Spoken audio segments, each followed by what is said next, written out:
Ingeniero, reciba un cordial saludo de parte de Juan Carlos López. A continuación voy a realizar la presentación del procedimiento que se emplea para la prueba de aislamiento de motores eléctricos. Una pequeña introducción que nos dice que para prolongar la vida útil de un motor eléctrico se requieren pruebas de aislamiento periódicas para motores eléctricos. Después de muchos siglos de operación, los motores eléctricos están expuestos a factores ambientales como la suciedad, la grasa, la temperatura, el estrés, la vibración y muchos factores, ¿no? A continuación se hará conocer el procedimiento para realizar la prueba de aislamiento. Aquí tenemos el equipo de medida para realizar la prueba de aislamiento. En este caso se va a usar el medidor de aislamiento Fluke 1550. El medidor de aislamiento nos dice que es un equipo comprobador de aislamiento de alta tensión que cuenta con las siguientes características: 5 valores de tensión de comprobación preconfigurados que van desde 250 a 5000 voltios.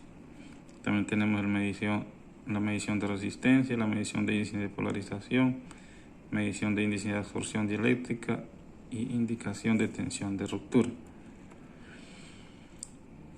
Las precauciones de seguridad que debemos tener en cuenta nos dice que el punto A es verificar la ausencia de tensión mediante instrumentos o dispositivos adecuados, ya sea confirmando que el medidor que se usa cuente con la herramienta o con medidores certificados, ¿no?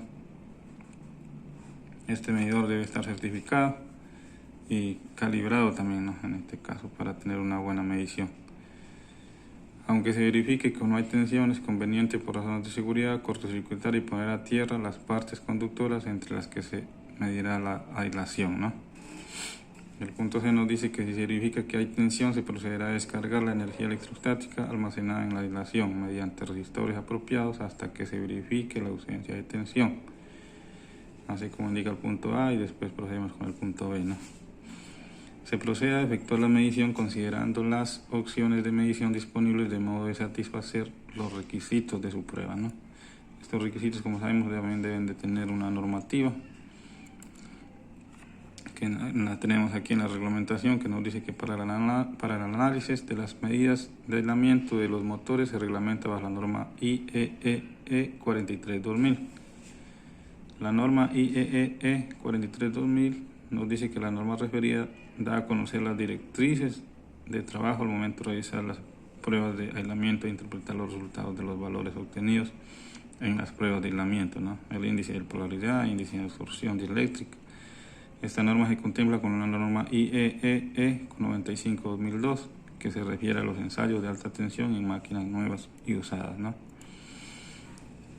Para realizar la prueba de medición de resistencia de aislamiento, nos tenemos que, según la normativa IEEE 43-2000, nos dice que una prueba se realiza con polarización inversa, inyectando un voltaje de corriente directa entre la carcasa del motor y cualquiera de sus fases o entre diferentes fases, ¿no? El tiempo mínimo de ejecución para esta prueba es de 1 minuto, tiempo suficiente para obtener una adecuada polarización en el material aislante, ¿no? Esto nos dice que si pasamos de 60 segundos ya nos va a dar nos va a dar una medida errónea, una resistencia errónea, ¿no? Por la temperatura y todo ese tipo de casos.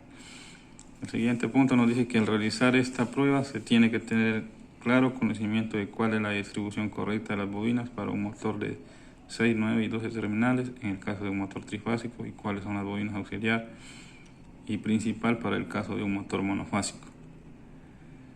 Nos dice que además durante la prueba la norma sugiere retirar cualquier placa puente en los bornes de conexión para configuraciones estrella delta, cableado de alimentación, capacitor de arranque, y jamás realizar esta prueba cuando un motor esté vinculado a un variador de frecuencia, pues la corriente directa podría dañar la sección de potencia del variador.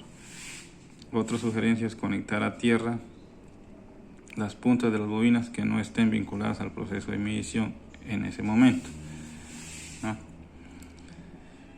La forma correcta de medir el aislamiento en un motor, ¿no? Aquí tenemos una imagen que nos dice que se ve de forma correcta de medir es colocar el borne negro del equipo a masa o tierra y el borne rojo a la línea a medir.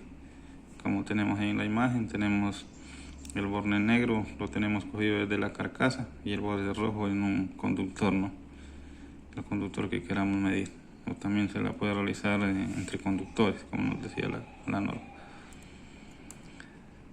Tenemos unas recomendaciones que nos dice que operar motores eléctricos de bomba de acuerdo a lo indicado en su placa de datos, voltaje, frecuencia, carga, conocer las curvas características, temperatura, ambiente, ¿no? Así debemos operar estos motores eléctricos aplicados en bombas también. Monitorear con regularidad la temperatura ambiente y la temperatura superficial del motor apegado a las temperaturas máximas operativas por el tipo de aislamiento, ¿no? Esto también lo podemos verificar en la placa de datos, que ya tenemos la temperatura del motor que debe llegar. Restringir condiciones operativas húmedas y con contaminantes, los cuales impactan negativamente el desempeño del aislante eléctrico del motor, ¿no? Tenemos que restringir todas las condiciones húmedas, contaminantes, todos los aceites, todo ese tipo de cosas. Para motores eléctricos de bombas operados con variador de frecuencia y sin filtros, ni cables apantallados, no exceder el cableado de alimentación en 50 metros, esto para evitar las sobretensiones por efecto de onda reflejada, ¿no? Siempre que sea posible realizar las pruebas de medición de resistencia al menos cada 6 meses. Esto para tener un adecuado trabajo del motor, ¿no? Si aquí nos damos cuenta, realizando la medida, una pronta falla o alguna situación que pueda ocasionar el motor. Registrar los resultados de las pruebas a modo de obtener tendencias de facilitar inferencias posteriores, ¿no? Tenemos una pequeña conclusión que nos dice que de una manera general se podría concluir que el sistema de aislamiento cumple con los estándares exigidos siempre y cuando se corrijan los problemas encontrados en los motores, ¿no? Y lo que se debe modificar. Sin embargo, la prueba de resistencia y aislamiento es un instrumento poderoso cuando se usa en conjunción con otros métodos de prueba. Aquí tenemos la bibliografía de donde saqué esta información, que también va a estar subida en la plataforma Moodle, ingeniero. Esa sería toda mi presentación, ingeniero. Yo le agradezco por su atención y hasta pronto.